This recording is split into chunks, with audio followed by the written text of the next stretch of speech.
India TV, आपकी आवाज।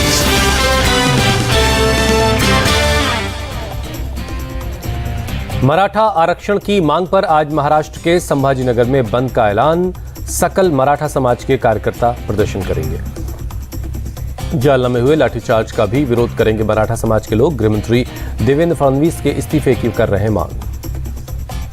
संभाजीनगर में बंद के ऐलान को देखते हुए बड़ी संख्या में पुलिस बलों की तैनाती, दूसरे जिलों से भी अतिरिक्त पुलिस बल बुलाया गया है। एआईएमआईएम ने मराठा समाज के बंद को दिया अपना समर्थन, कहा उनकी मांग जायज है। महाराष्ट्र के सीएम एकनाथ शिंदे ने मराठा आरक्षण को लेकर आज बुलाई बैठक। प्रमुख मंत्रियों और मराठा समाज के प्रमुख प्रतिनिधियों के साथ चर्चा करेंगे। सीएम शिंदे की अपील, मराठा आरक्षण के मुद्दे पर राजनीति न करें, कुछ लोग राजनीतिक रोटियां सेक रहे हैं। महाराष्ट्र के मंत्री दीपक केसरकर का बयान, मराठा आरक्षण का मसला सुप्रीम कोर्ट में है, इस पर सियासत ठीक नहीं है। जालना में पुलिस लाठीचार्ज पर बोले आदित्य ठाकरे, सीएम के आदेश के बगैर ये संभव नहीं है। महाराष्ट्र में मराठा आरक्षण की मांग, रविवार को कई जगहों पर हुआ प्रदर्शन। बीड के गेवराई में लोगों का जल समाधि आंदोलन।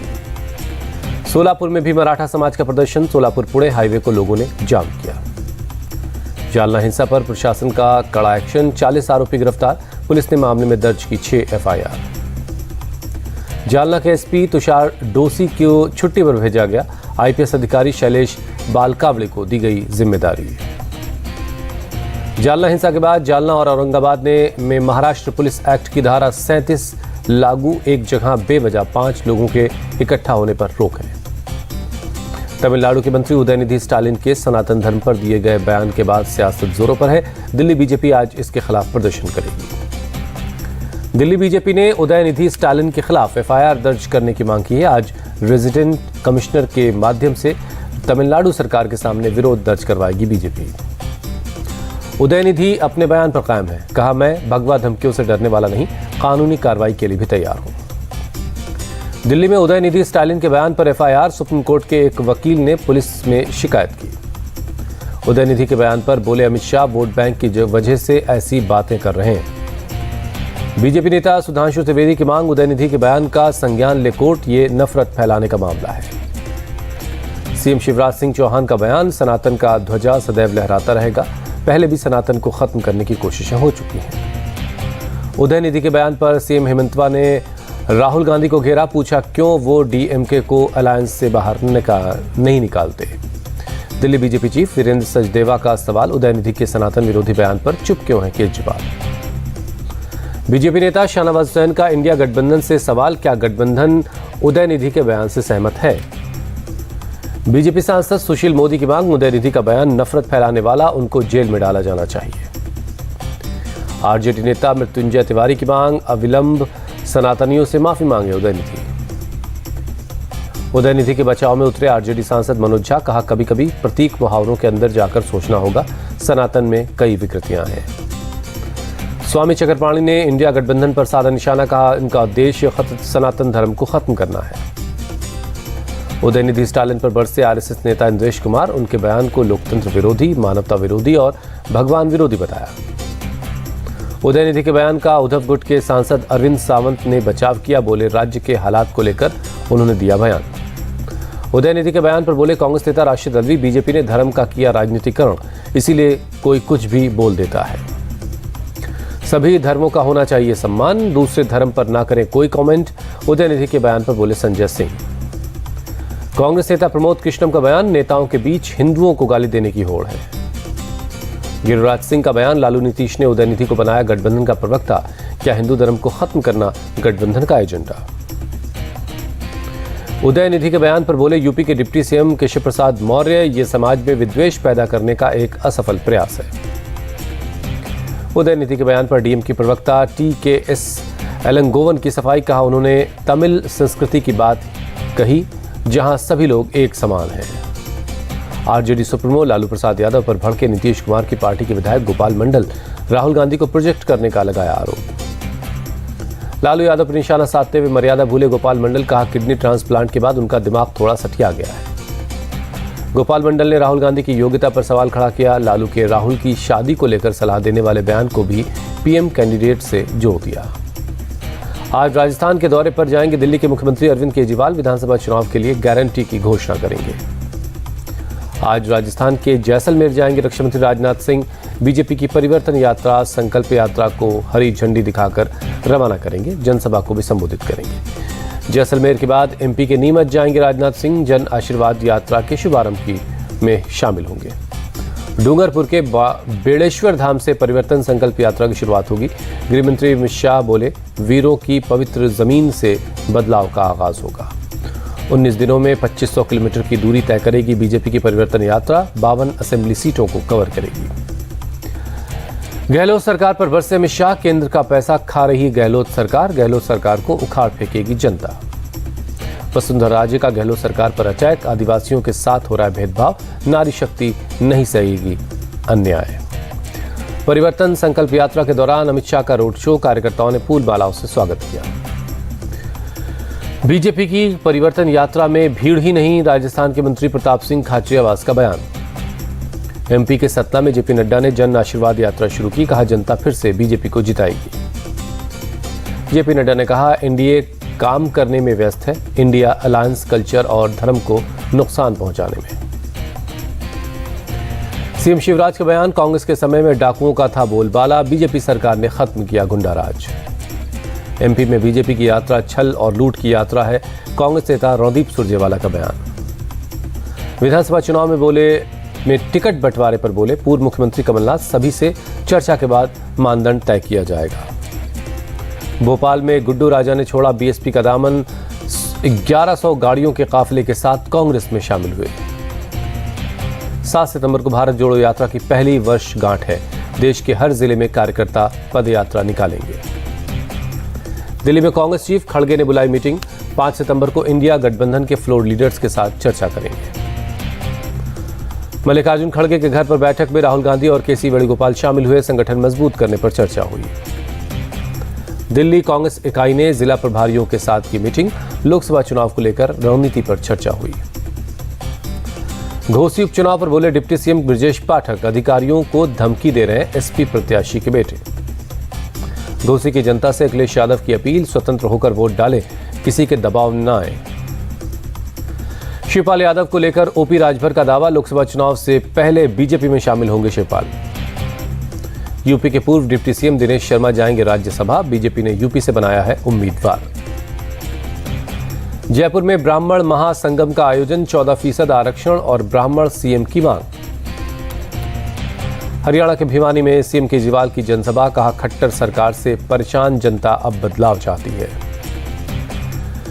बीजेपी के नेता के.एस. ईश्वरप्पा का दावा। लोकसभा चुनाव के बाद कर्नाटक में नहीं रहेगी कांग्रेस की सरकार। एक साथ चुनाव पर बोले राहुल गांधी, ये प्रक्रिया संसदीय लोकतंत्र को खत्म करने वाली है। कांग्रेस महासचिव केसी वेणुगोपाल का बयान। एक साथ चुनाव संसदीय लोकतंत्र को खत्म करने की प्रक्रिया है। सीएम केजरीवाल का सवाल, वन नेशन वन इलेक्शन से आम आदमी को क्या मिलेगा? वन नेशन वन इलाज, वन एजुकेशन जरूरी है। केंद्रीय मंत्री प्रहलाद पटेल का बयान। एक साथ चुनाव की मांग पुरानी है, समझदार व्यक्ति इसका समर्थन करेंगे। यूपी के डिप्टी सीएम ब्रजेश पाठक का बयान। एक साथ चुनाव से पैसे की बर्बादी कम होगी। हरियाणा कांग्रेस के नेता दीपेंद्र हुड्डा की मांग। लोकसभा के साथ विधानसभा चुनाव करवाएं CM Khattar. RLJP chief Pashupati Paras का बयान। विपक्ष का काम ही हर चीज का विरोध करना है, लेकिन एक साथ चुनाव बहुत बढ़िया स्टेप है। संसद के स्पेशल सेशन में मणिपुर और चीन पर चर्चा करें पीएम। हम उनका स्वागत करेंगे। संजय राउत का बयान। संसद का विशेष सत्र बुलाने पर सीपीआई सांसद बिनॉय विश्वम ने राष्ट्रपति मुर्मू को लिखा खत। संवैधानिक मूल्यों को संरक्षित रखने की मांग की। G20 समिट से पहले पीएम मोदी का बड़ा बयान। G20 की अध्यक्षता देश के लिए गर्व की बात। दुनिया को नई राह दिखा रहा है भारत। पीएम बोले, पूरी दुनिया की नजर भारत पर है। विश्व कल्याण ही हमारा मंत्र। कूटनीति से ही सुलझाएंगे समस्या। पीएम मोदी का दावा। 2047 तक विकसित राष्ट्र बनेगा भारत। भ्रष्टाचार, सांप्रदायिकता, जातिवाद की जगह नहीं होगी। पीएम मोदी के बयान पर शशि थरूर का सवाल। गरीबी और बेरोजगारी से देश परेशान है। 2047 बहुत दूर की बात है। G20 समिट से पहले दिल्ली पुलिस का फुल ड्रेस रिहर्सल। कारकेड्स को कई टुकड़ों में मंजिल तक पहुंचाया गया। G20 समिट को लेकर दिल्ली पुलिस से अलर्ट है। नॉर्थ ईस्ट दिल्ली के कई इलाकों में निकाला गया फ्लैग मार्च। G20 समिट को लेकर एक्शन में LG वी.के. सक्सेना तैयारियों का जायजा लिया, अधिकारियों को जरूरी निर्देश दिए। आदित्य L1 को लेकर इसरो ने दिया बड़ा अपडेट। पहली अर्थ बाउंड फायरिंग सफलतापूर्वक पूरी हुई, अगली अर्थ बाउंडिंग 5 सितंबर को होगी। MP के CM शिवराज सिंह चौहान आज उज्जैन के महाकाल मंदिर जाएंगे। प्रदेश में वर्षा के लिए खास पूजा करेंगे। उज्जैन के अलावा आज ओरछा भी जाएंगे शिवराज सिंह चौहान। श्री राम राजा लोक के निर्माण के लिए पूरा करेंगे भूमि पूजन। मुख्यमंत्री शिवराज सिंह चौहान ने मध्य प्रदेश में कम बारिश को लेकर बड़ी बैठक की। बोले, संकट के समय में पूरी सरकार किसान भाइयों के साथ है। शिवराज सिंह चौहान ने कहा, मैं 3 से 4 दिनों से पूरे प्रदेश में किसानों से मिल रहा हूं। इस बार अगस्त का पूरा महीना सूखा चला गया। आज राजस्थान के बारा में लगेगा बाबा बागेश्वर का दरबार। उनके रोड शो में उमड़ा जन सैलाब। बरेली में कथावाचक धीरेन्द्र शास्त्री को अनस अंसारी नाम के एक शख्स ने जान से मारने की धमकी दी। इंस्टाग्राम पर पोस्ट कर लिखा, बाबा पर मौत मंडरा रही है। सनातन धर्म और उसके प्रचारक धीरेन्द्र शास्त्री को लेकर किया विवादित पोस्ट। हिंदू संगठन के कार्यकर्ताओं ने कार्रवाई की मांग की। पुलिस ने आरोपी को गिरफ्तार किया। यूपी के CM योगी आदित्यनाथ आज नियुक्ति पत्र वितरण कार्यक्रम में हिस्सा लेंगे। 9 नियुक्त युवाओं को बांटेंगे नियुक्ति पत्र। दिल्ली और हरियाणा के CM के बीच सोशल मीडिया पर हुई तू-तू मैं। खट्टर ने कहा, आपको मुफ्त खाने की आदत लगी है। केजरीवाल ने किया खट्टर पर पलटवार। कहा, हम फ्री की बिजली के साथ विश्व स्तरीय शिक्षा और इलाज देते हैं। जनता इन सुविधाओं के बहुत खुश है। नालंदा में 5 से 7 अपराधियों ने पूर्व केंद्रीय मंत्री RCP सिंह के एक रिश्तेदार को गोली मारी। गंभीर हालत में अस्पताल में भर्ती। घायल शख्स के बयान के मुताबिक गांव में उसने RCP सिंह के कार्यक्रम करवाया था। तब से आरोपियों के वो निशाने पर था। घटना के बाद बोले, पूर्व केंद्रीय मंत्री RCP सिंह, जिस पर गोली चलाई गई वो मेरा करीबी रिश्तेदार, मुझसे मिलने आता रहता है। RCP सिंह के मुताबिक घायल एक ऐसे शख्स का नाम ले रहा है जो JDU से है। बोले, नीतीश कुमार में राजनीतिक रूप से लौटने की हिम्मत नहीं, इसलिए JDU मेरे रिश्तेदार पर हमला करवा रहे हैं। दिल्ली के हरिनगर चौक पर रेडी लगाने को लेकर 2 गुटों में बवाल। जमकर चले ईंट पत्थर, सड़क पर खड़ी गाड़ियां को पहुंचा नुकसान। इस पथराव में एक शख्स जख्मी हुआ है। पुलिस ने 5 लोगों को इस मामले में हिरासत में लिया है। दिल्ली के संगम विहार में ट्रैफिक जाम की वजह से ऑटो ड्राइवर ने फुट ओवर ब्रिज पर ऑटो चढ़ा दिया। वीडियो सोशल मीडिया पर वायरल है। पुलिस ने कार्रवाई करते हुए ऑटो को जब्त कर लिया है। ऑटो ड्राइवर भी गिरफ्तार हो गया है। लखनऊ के गोमती नगर में दर्दनाक हादसा। तेज रफ्तार कार बेकाबू होकर यूनिपोल से टकरा गई। हादसे में कार चालक की मौत हो गई है। तेज रफ्तार की वजह से यह हादसा हुआ। MP के विजयपुर में BSF और DRI का एक्शन। एक घर से 8.5 करोड़ का सोना बरामद हुआ।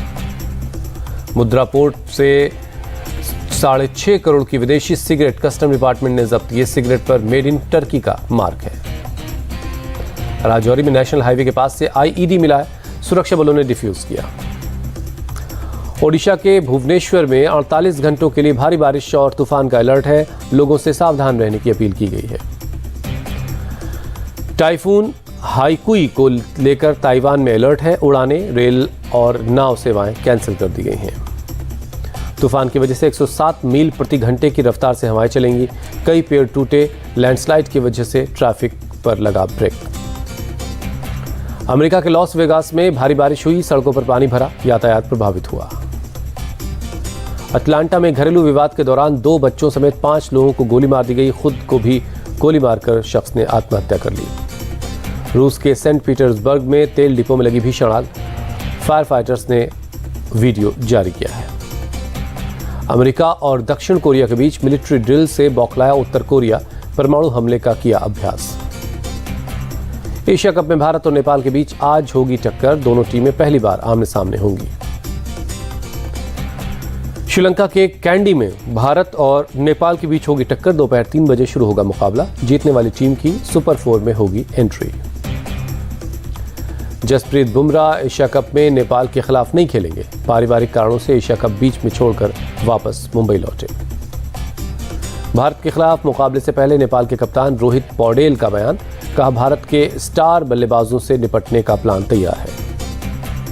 नेपाल क्रिकेट टीम के कोच मोंटी देसाई बोले, भारत के खिलाफ पूरी ताकत से मैदान पर उतरेगी हमारी टीम।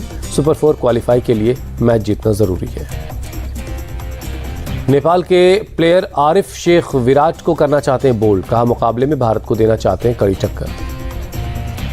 नेपाल के ऑलराउंडर प्लेयर गुलशन झा ने कहा भारत के खिलाफ बड़ा मैच खेल रहे हैं, इसे नॉकआउट की तरह खेलेंगे। भारत के पूर्व तेज गेंदबाज श्रीनाथ नेपाल के खिलाफ मैच में रेफरी होंगे। 250वीं बार एक वनडे मैच में अपनी सेवाएं देंगे। भारतीय टीम के टॉप ऑर्डर बल्लेबाजों पर भड़के सुनील गावस्कर, कहा रोहित और विराट अपने पैरों का बेहतर इस्तेमाल कर सकते थे। केएल राहुल का 4 सितंबर को एनसीए में फिटनेस टेस्ट होगा। चोट की वजह से एशिया कप के 2 मैचों से बाहर हो गए थे। बांग्लादेश ने एशिया कप में अफगानिस्तान को 89 रनों से हराया। सुपर 4 में पहुंचने की उम्मीद अभी बरकरार है। बांग्लादेश ने दिया था 335 रनों का टारगेट, अफगानिस्तान की टीम 245 रनों पर ढेर हो गई। मोहन बगान ने रचा इतिहास, फाइनल में ईस्ट बंगाल को हराकर रिकॉर्ड 17वीं बार जीता डूरंट कप।